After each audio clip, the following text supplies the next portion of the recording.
E aí, pessoal, sejam bem-vindos a mais um vídeo da nossa série Revisões Aula Paraná. E nesse vídeo aqui estaremos revisando a aula número 20. Então, vem comigo! That's one small step for man, one giant leap for mankind. Então vamos lá, pessoal. Aula 20. A luz e a velocidade da luz. Bom, a aula começa aqui então retomando alguns assuntos, né? Que a óptica ela é dividida em duas partes, óptica geométrica e óptica física. Aqui na sequência é retomado as ideias de objetos transparentes, translúcidos e opacos. Lembrando que objetos transparentes são aqueles por onde a luz atravessa sem sofrer desvio. Objetos translúcidos são aqueles que a luz atravessa, porém sofre algum desvio no meio do caminho.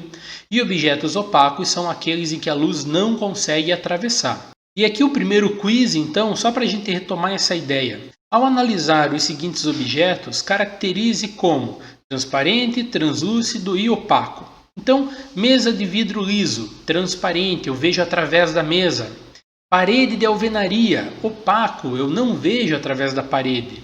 Latas de refrigerante, opaco, pois eu não consigo ver o refrigerante dentro da lata. E folha de seda, translúcido, porque apesar de eu conseguir ver através da folha, eu não consigo ver com nitidez. Bom, mas afinal então, o que é a luz? Bom, essa pergunta gerou discussão por muito tempo. E hoje nós conseguimos entender que a luz ela é uma onda e ela também é uma partícula. E com isso surge a ideia então de dualidade onda-partícula. Mas como que a luz pode ser duas coisas ao mesmo tempo? Bom, porque ela tem comportamentos diferentes em situações diferentes. Isaac Newton foi um cientista que trabalhou muito com óptica. E para ele fazia todo o sentido considerar a luz como uma partícula, porque ela representava processos de reflexão, por exemplo, muito simples, como você quicando uma bolinha no chão.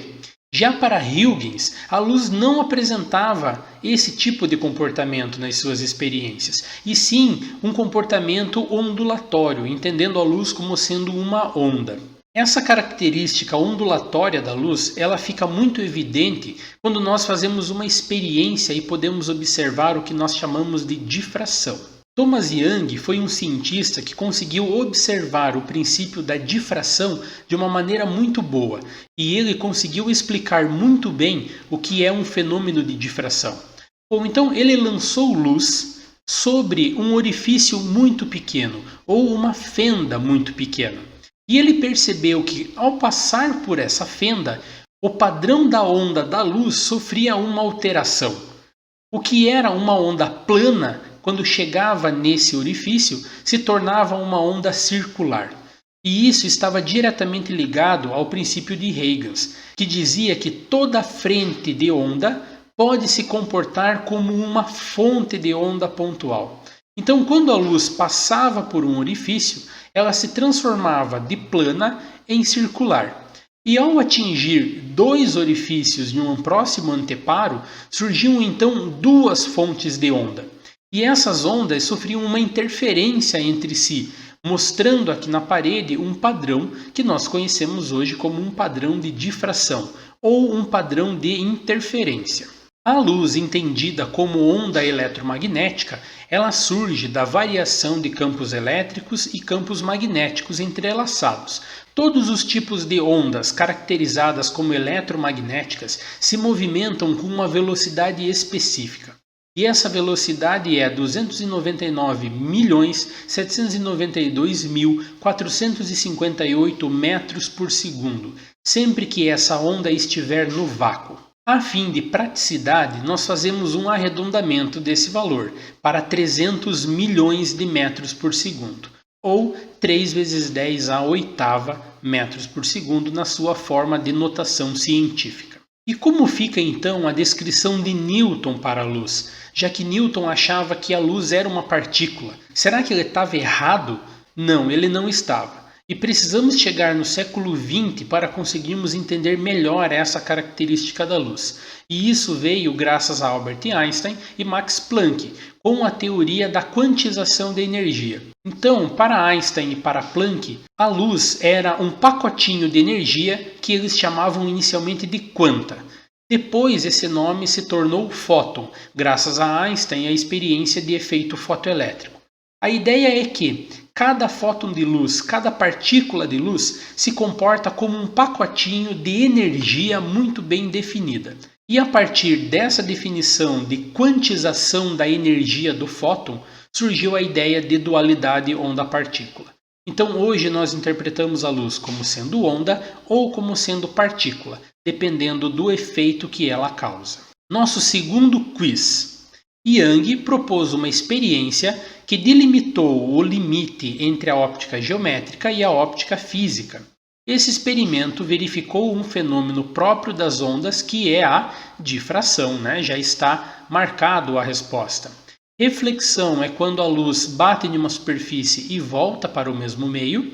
E refração é o efeito que a luz tem quando ela interage com uma superfície e consegue atravessá-la. E aqui na sequência nós temos então que velocidade da luz é a maior velocidade já registrada no universo. De acordo com Einstein, a velocidade da luz ela não depende de referencial. Se eu estou olhando um objeto emitindo luz, essa luz vai ser emitida com 300 milhões de metros por segundo. E se eu estiver viajando ao lado de uma lanterna com 300 milhões de metros por segundo e acender a lanterna, eu vou ver a luz viajando também com 300 milhões de metros por segundo.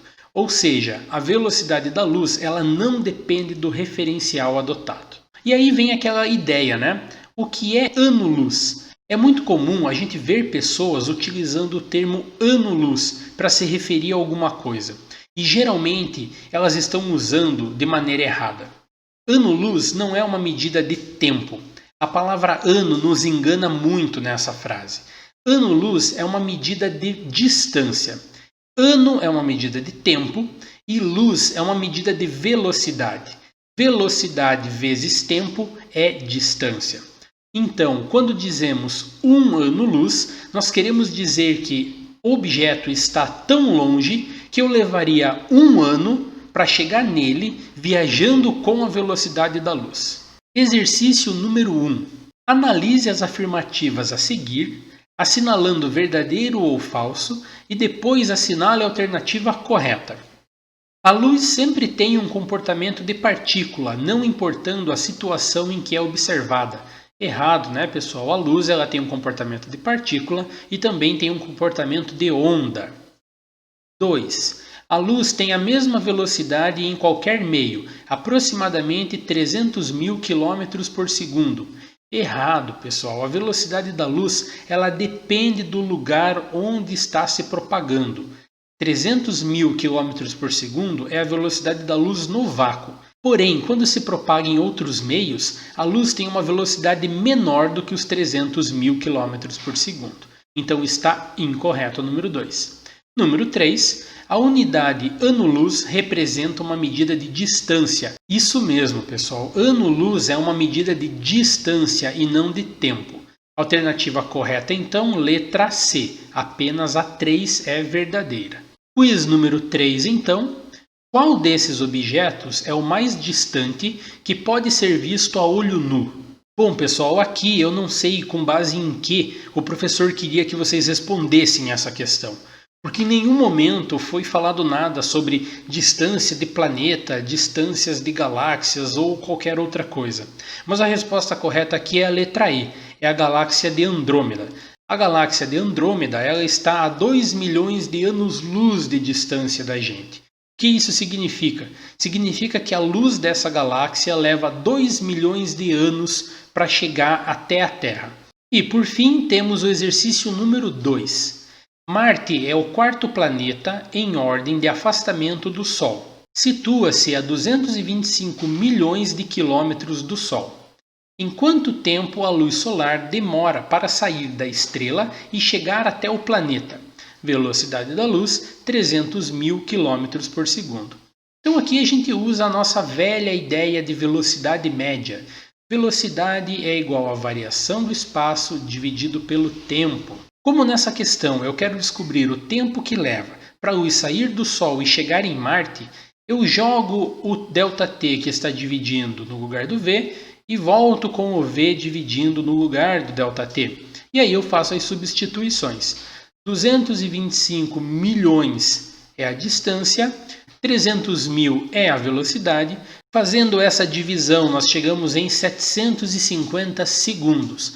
Porém, para uma interpretação melhor desse valor de tempo, transformamos isso em minutos. 750 segundos equivalem a 12 minutos e 30 segundos. Ou seja, a luz que sai do Sol leva 12 minutos e meio para chegar no planeta Marte. Pessoal, esses foram os temas da aula de hoje. Muito obrigado pela sua atenção e até uma próxima. Valeu!